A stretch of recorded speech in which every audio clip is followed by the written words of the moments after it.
Assalamualaikum warahmatullahi wabarakatuh. Selamat pagi, masih semangat semua. Pada pertemuan kali ini, di materi prakarya, saya tidak akan masuk ke bab baru dulu. Saya akan bahas soal PTS yang Samian kerjakan di minggu lalu. PTS prakarya. Langsung saja. Soal nomor 1, jenis limbah keras. Jenis limbah yang berwujud keras, padat, sangat sulit atau bahkan tidak bisa untuk diuraikan atau bahkan tidak bisa membusuk disebut. Jawabannya nomor 1 adalah B, limbah keras anorganik. Langsung nomor 2, pecahan keramik termasuk contoh jenis limbah keras. B, anorganik.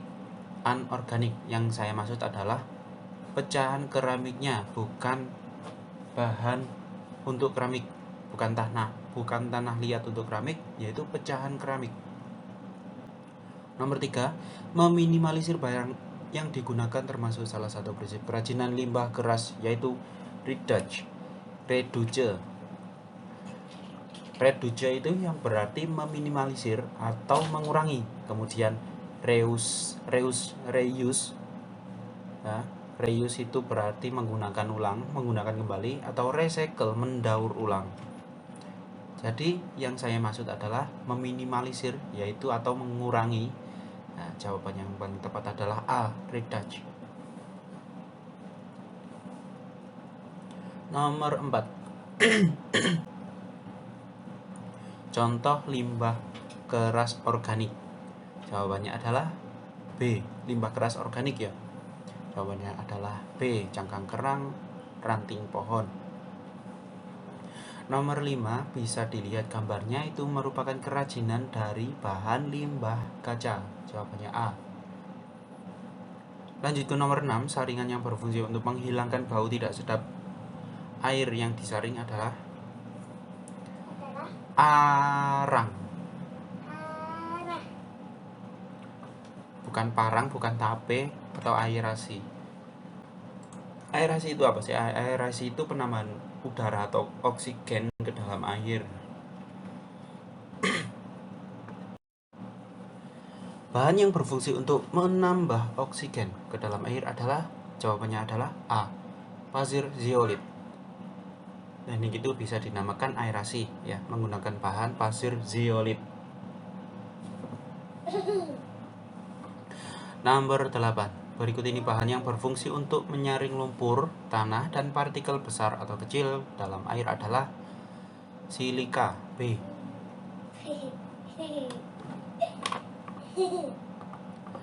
Nomor 9.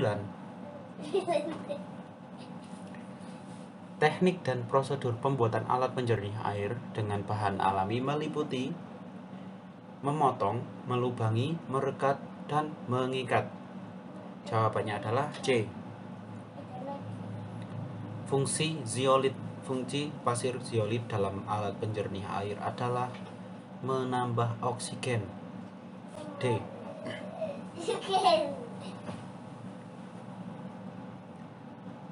Fungsi arang batok dalam penyaringan adalah menghilangkan bau. Arang batok ya, menghilangkan bau. Wadah sebagai bagian luar yang berfungsi untuk membungkus sebuah produk yang berfungsi sebagai pelindung. Pernyataan tersebut merupakan pengertian dari kemasan. Nomor 13, nilai estetis yang menyertai sebuah karya seni merupakan pengertian dari nilai keindahan. Kenapa bukan unsur estetika? Unsur estetika adalah poin apa yang ada di dalam pengertian dari estetika itu. Makanya jawaban yang paling tepat adalah nilai keindahan. Nomor 14, karya kerajinan dari bahan buatan selalu dikaitkan dengan aspek fungsi atau kegunaan ya. Bisa dilihat kata kuncinya dari aspek fungsi atau kegunaan. Kegunaan ya. Kalimat tersebut merupakan arti dari fungsi ergonomis.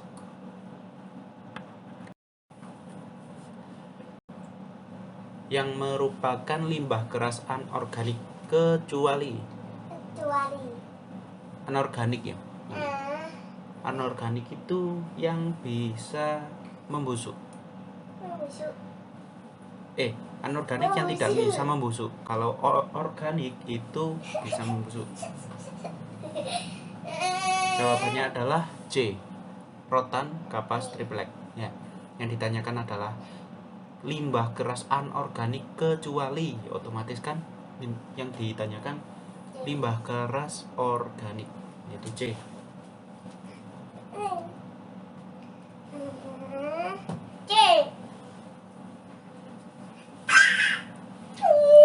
Nomor 16. Nah, dari gambar di atas, fungsinya adalah yaitu A, memahat atau mencungkil. Di nomor 17 ini banyak yang salah ya. Dikarenakan yang saya tanyakan adalah ukiran logam, daerah yang terkenal dengan ukiran logam. Kalau daerah yang terkenal dengan ukiran atau ukiran kayu yaitu Jepara. Kalau ukiran logam adalah Yogyakarta, A. Nomor 18, bahan pembungkus yaitu kemasan yang perlu dihindari agar tidak menghasilkan sampah anorganik baru yaitu A, plastik. Nomor 19, mengubah, menggayakan, menambah, menyederhanakan bentuk, memadukan aneka bahan, mengatur ulang komposisi warna, motif, dapat pula menciptakan hal baru yang sangat berbeda dengan hasilnya, merupakan pengertian dari B, modifikasi. Di nomor 19 ini kemarin samian tidak ada jawabannya ya pasti. Yang pasti itu merupakan pengertian dari modifikasi. Jadi nomor 9 ini untuk soal ujian kemarin yaitu bonus. Soal nomor 19 ya. Bonus. Yang merupakan limbah keras anorganik kecuali anorganik ya. Anorganik itu yang bisa membusuk. Anorganik yang tidak bisa membusuk. Kalau organik itu bisa membusuk. Jawabannya adalah C, rotan, kapas, triplek. Ya, yang ditanyakan adalah limbah keras anorganik kecuali, otomatis kan yang ditanyakan limbah keras organik, yaitu C.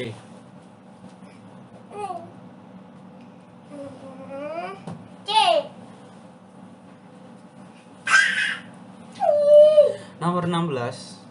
Nah, dari gambar di atas, fungsinya adalah yaitu A, memahat atau mencungkil. Di nomor 17 ini banyak yang salah ya. Dikarenakan yang saya tanyakan adalah ukiran logam, daerah yang terkenal dengan ukiran logam. Kalau daerah yang terkenal dengan ukiran atau ukiran kayu yaitu Jepara. Kalau ukiran logam adalah Yogyakarta, A. Nomor 18, bahan pembungkus yaitu kemasan yang perlu dihindari agar tidak menghasilkan sampah anorganik baru yaitu A, plastik.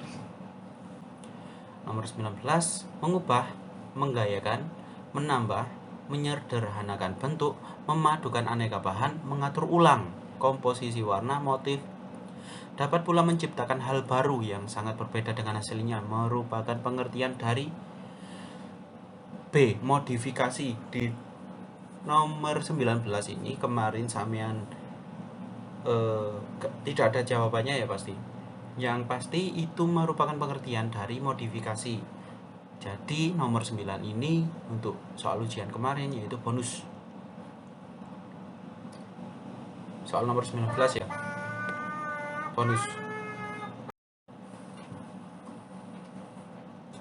Nomor 20, tujuan dari kemasan produk kerajinan dari limbah keras kecuali B, menyulitkan penggunaan produk.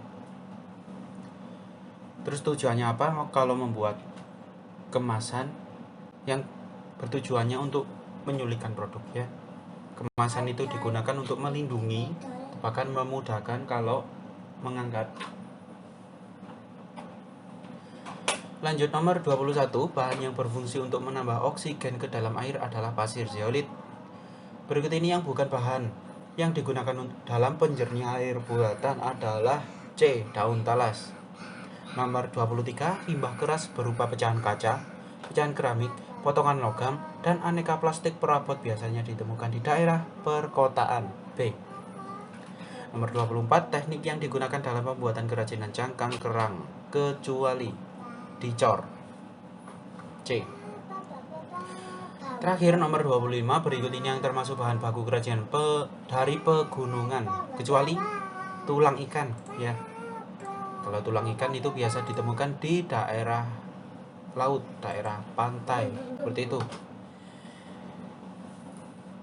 Untuk pertemuan ini saya tidak akan memberikan tugas sama seperti seni budaya kemarin. Kita hanya akan membahas soal PTS saja. Jadi tidak saya berikan tugas dulu. Untuk pertemuan hari ini saya akhiri, kurang lebihnya saya mohon maaf. Wassalamualaikum warahmatullahi wabarakatuh.